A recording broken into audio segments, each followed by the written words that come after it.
I'm 25 years old now, and I've never been able to get ahead for some reason. My resume consists of one part-time joke of a job after another. Yet, I've got a degree. I've got no addictions and no lack of energy. To make matters worse, I've got 2 children to take care of by myself. I guess that's the long and the short of why I jumped at the chance to participate in a psychological experiment at Brigham Young University. They were offering $500 for a single day's work. There was no way I could have passed up that kind of easy money. For once, I would be able to afford more than second-hand thrift store presents for my girls.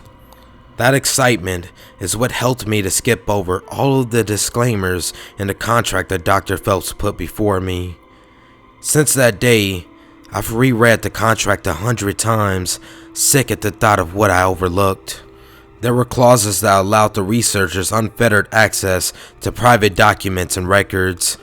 I guess that's how they got everything they needed to know beforehand. And there was another clause stipulating that they weren't responsible for any lasting effects of their experiment. Yet somehow, they forgot to add a discretionary clause, which is why I can now publicly call them out for what inhumane conditions they put me through. Not just me either, they put 4 of us through hell. The college campus was a short distance away from my babysitter's house, so I just walked it.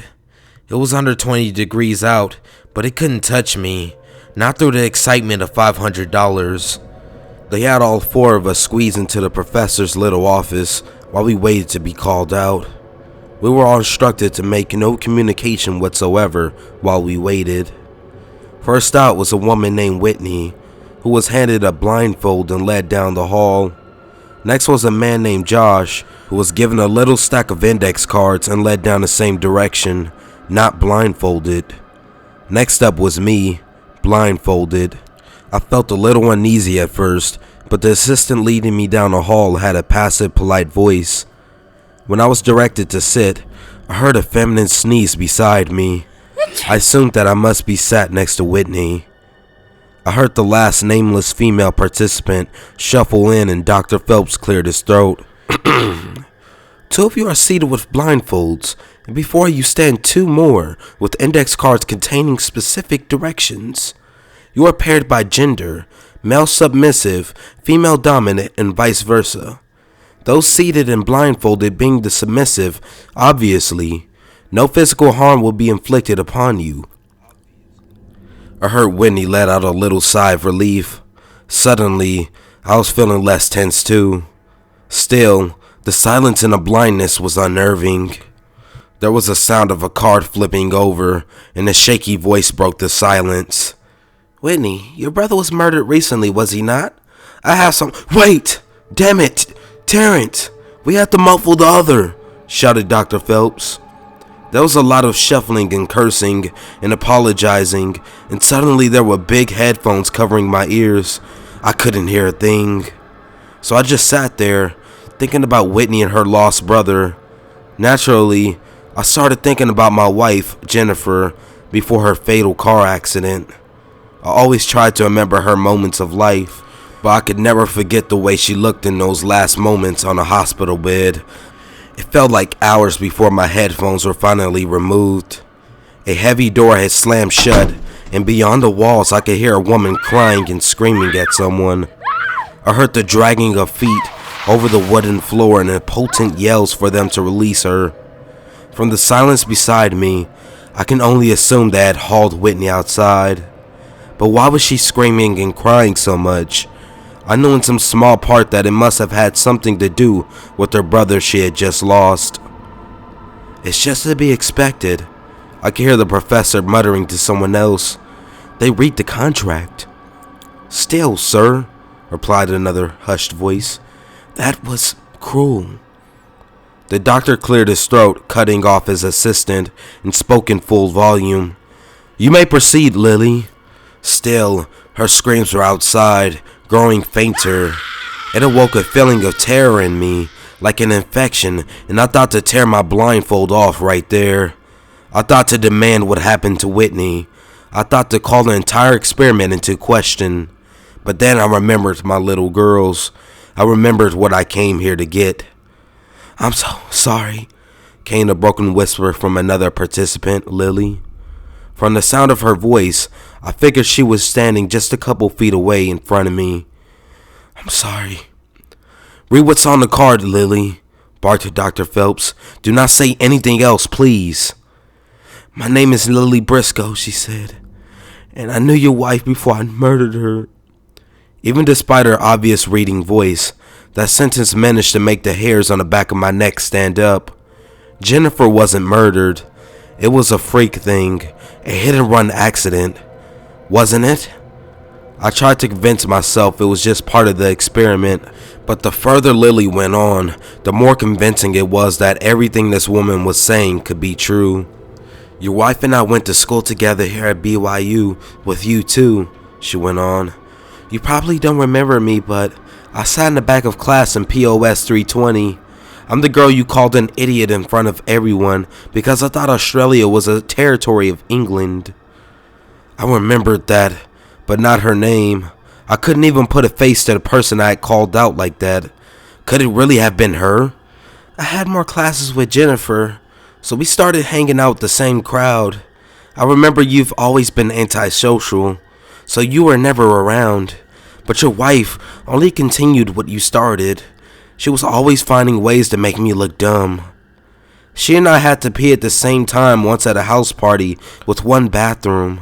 She spitefully sat in there with the door locked, talking to you on the phone while I waited. And then I couldn't wait anymore. I peed in my pants and everyone saw." Lily no longer sounded like she was reading off the cards. The more she spoke of, the more emotionally engaged her tone became. She was slipping into words and the reality was just as much as me. It was starting to really feel like this fucking woman killed my wife. "I'm sorry," she whispered again. "Lily," the professor snapped.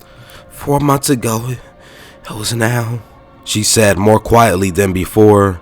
Her voice was growing weaker with every sentence. 4 months ago, someone drove their car into your wife's vehicle and fled the scene. I happened to be drinking at a bar nearby that night," said Lily. "I distinctly remember how I stumbled when I walked to my car, how much trouble I had pulling out with double vision. I was drunk, but not too drunk to notice Jennifer's car across the intersection at a red light. And there she was. That bitch. She started turning right, and I punched the accelerator, shooting the red light. I don't know what came over me. I felt possessed. My car was just an extension of the hatred that I had developed for her. So I gassed it and braced myself for the impact. I saw her head crash against the window in a plume of red liquid as we collided. It took me a second to recover, but my car was still working. Barely. I could have reversed. I could have unblocked her driver's side door, but Lily broke off and spoke to someone else now, someone beside her. I can't. Look at God. Why are you making me do this? Look at him. Then you get no reimbursement, Lily, cut in Dr. Phelps. I saw there an engine that caught fire, Lily shouted, powering through the words as if they were venom in her throat. I could hear the determination to finish and the reluctance to articulate. She was clearly conflicted, but something drove her on. Was she finally coming clean? Is that what was so hard? And so I stayed there, she said in that loud, steamrolling voice. I looked around the intersection, making sure no one saw me as I kept her door pinned shut with my car. Then the fire spread to the interior. Even as she jerked at the door handle to get out, I never moved an inch. I kept it pinned in. Inside me, something had come to a boil. I was no longer in a psychological experiment. I was nowhere, and I was nothing if not fury itself. I could see it all happening. Every fucking word she spoke was spinning the reels in my mind.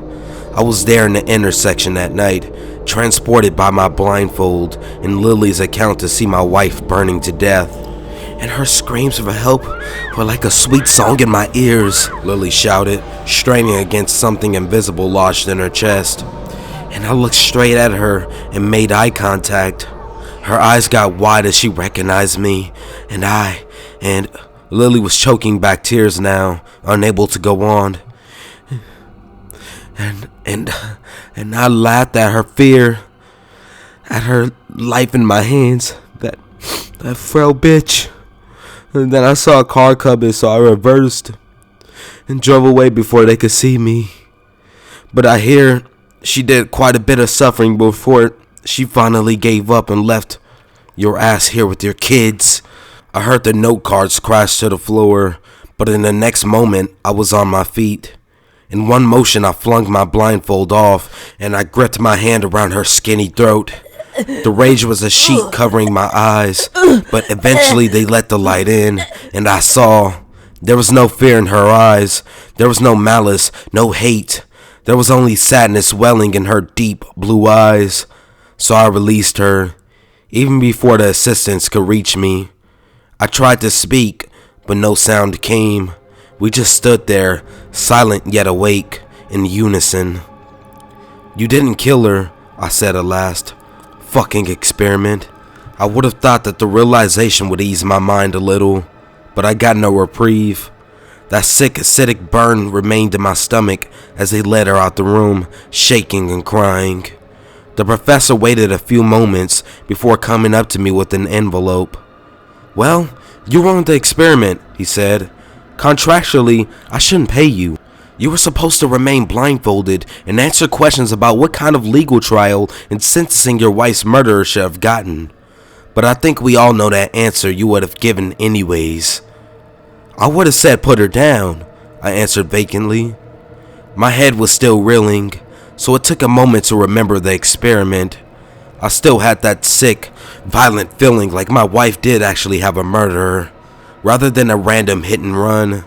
It was overwhelming how that dull pain I had become used to could just be reopened and made even more excruciating than I thought possible. Dr. Phelps pushed a check into my hand anyways and led me out. You know, this really is a fundamental flaw in our justice system, he said. When you make the deceased family hear the accounts firsthand and hear the voice of the killer, anyone would be ready to push for the death penalty or to continue to fight year after year against allowing them parole. I thought about that as I walked back to the sitter's house through the biting cold, but it just didn't sound like a flaw to me. Maybe it really isn't right to sentence someone to death, but it sure as hell seemed right when I was listening to Lily speak. I would have put her down myself. That day haunts me just as much as when Jennifer died, but I can at least hope to see my daughter smile and throwing wrapping paper all over the room when Christmas comes. Despite those sick, fabricated images seeded in my mind, at least this I know to be real. My daughters are going to have a lot of presents this year. Hey guys, I hope you had a good Christmas. Thanks for watching my video. Please like, comment, subscribe, and definitely share. And also go head over to my other channel, Mad Army, and go check out my new video, 10 Illuminati card game predictions. That will blow your mind. Please go like that video as well and share. Thank you so much and have a good holiday.